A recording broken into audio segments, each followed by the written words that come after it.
there. But let's see if we can cross over live to New Zealand and get the view of the only lady on the show tonight, Anne Afadama. She joins us live via Zoom from New Zealand, a PhD candidate. Anne, thank you so much for joining us tonight. Well, we understand it's morning over in New Zealand.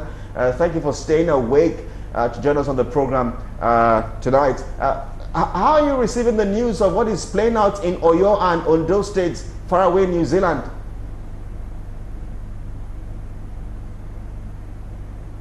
For having me, first and foremost, and I say good evening to you all in Nigeria.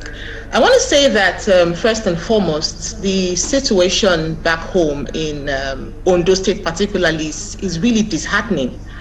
And it is also not surprising because we have had this persistent case of violence and insecurity going on in Nigeria for over 10 years. And looking at what His Excellency, the Governor of Ondo State, and the person of Rotimi Akeredolu have done, for me, I think that it should be applauded because it's definitely a step in the right direction. If we want to talk about the legality of him being able to make such pronouncements, I want to say that to a very large extent, he's backed by the law.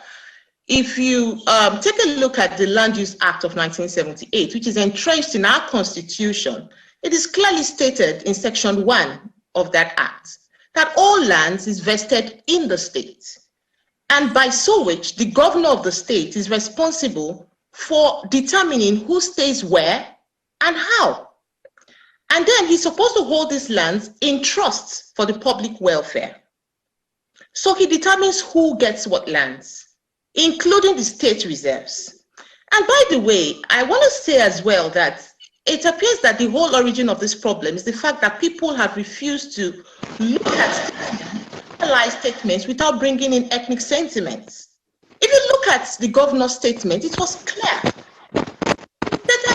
Why he wants to do it. He has done a root cause analysis of what the problems of the people are, which is persistent insecurity, and he has found out that empirical evidence shows that the forest reserves are where people are taken to and ransoms are paid even in those reserves.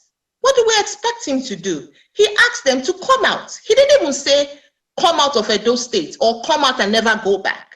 I think what we should have been doing would have been engaging the governor on particularly towards the end of his statement where he said that he's giving them 7 days.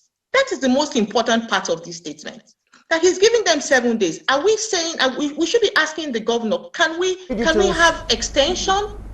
Do we have preparations for where these people are going to stay? Our time is really running very fast. When they register, we have to touch on other areas as well. Looking at the intent of the government. It's gone beyond the governor's quit notice or